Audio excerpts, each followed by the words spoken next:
राधे राधे। भगवान की कृपा से आप सब अच्छे होंगे। आज की वीडियो में मैं आपको बताऊंगी कि आंवला नवमी किस दिन है और इस दिन हम भगवान विष्णु की पूजा करके क्या फल प्राप्त कर सकते हैं।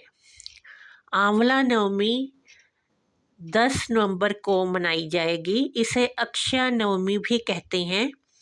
इस दिन की पूजा पाठ का फल जो है वो अक्षय होता है, वो जन्मों तक हमारे साथ रहता है, कभी भी समाप्त नहीं होता।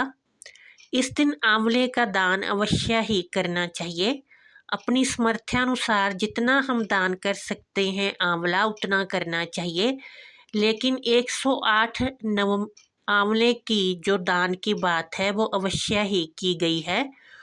इस दिन हम अपने घर में भी आंवले की पूजा कर सकते हैं, क्योंकि भगवान विष्णु इस दिन आंवले के वृक्ष में निवास करते हैं और वो पूर्णिमा तक इसी वृक्ष में रहते हैं। इसलिए आज आंवले के वृक्ष की पूजा की जाती है।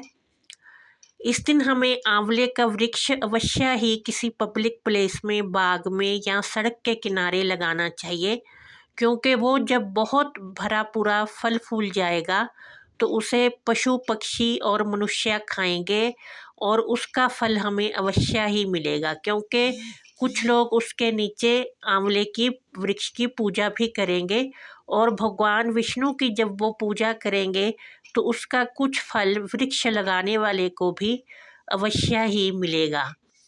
इस दिन आंवले के वृक्ष के नीचे हमें भोजन अवश्य ही करना चाहिए और पहले वृक्ष के नीचे ब्राह्मण को भोजन कराना चाहिए, लेकिन वो भोजन सात्विक होना चाहिए। उसमें लहसुन प्याज का प्रयोग बिल्कुल भी नहीं करना चाहिए। आंवले का वृक्ष जो है वो औषधि के तौर पे गिना जाता है, क्योंकि दवाइयाँ बनाने में आंवले का प्रयोग होता है। इस दिन हमें आंवले का जो फल है उसे, उसका रस निकाल के उसे पानी में डालकर उस पानी से स्नान करना चाहिए, लेकिन हमें आंवला इस दिन खाना नहीं चाहिए। पूजा के बाद थोड़ा सा आंवला जो रख के उसे दूसरे दिन ग्रहण करना चाहिए, उस दिन ग्रहण नहीं करना चाहिए। इस दिन भगवान कृष्ण ने भी आंवले के वृक्ष की पूजा की थी, क्योंकि कंस का वध करने से 3 दिन पहले उन्होंने सभी वनों की परिक्रमा की थी और उन्होंने इस दिन आंवले के वृक्ष की पूजा की थी।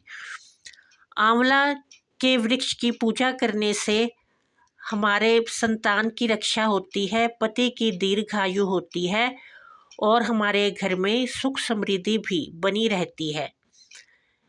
वर्ष 2024 में ये जो त्यौहार है आंवला नवमी, अक्षय नवमी का त्यौहार, ये 10 दिसंबर को मनाया जाएगा। ये एकादशी से 2 दिन पूर्व मनाया जाता है। इस दिन अगर हम विष्णु भगवान की पूजा करते हैं तो हमें निरोगी काया मिलती है और अपार धन की प्राप्ति होती है। जब हम आंवले की वृक्ष की पूजा करें तो उसकी परिक्रमा अवश्य ही करें। वैसे तो 108 परिक्रमा करनी चाहिए, लेकिन अपने शरीर की सामर्थ्य के अनुसार हम 11, 21 जितनी भी परिक्रमा हमारा शरीर कर सकता है उतनी हमें परिक्रमा करनी चाहिए। और हमें इस दिन 108 आंवलों का दान अवश्य ही करना चाहिए। आंवले के वृक्ष की अगर हम इस दिन पूजा करते हैं तो उसमें सुहाग की सामग्री अवश्य ही रखनी चाहिए, क्योंकि माँ लक्ष्मी की पूजा भी विष्णु भगवान के साथ ही होती है। इसलिए उसमें एक चुनरी और सुहाग की सामग्री, खीर, पूरी रखकर ब्राह्मण को अवश्य ही दान करना चाहिए।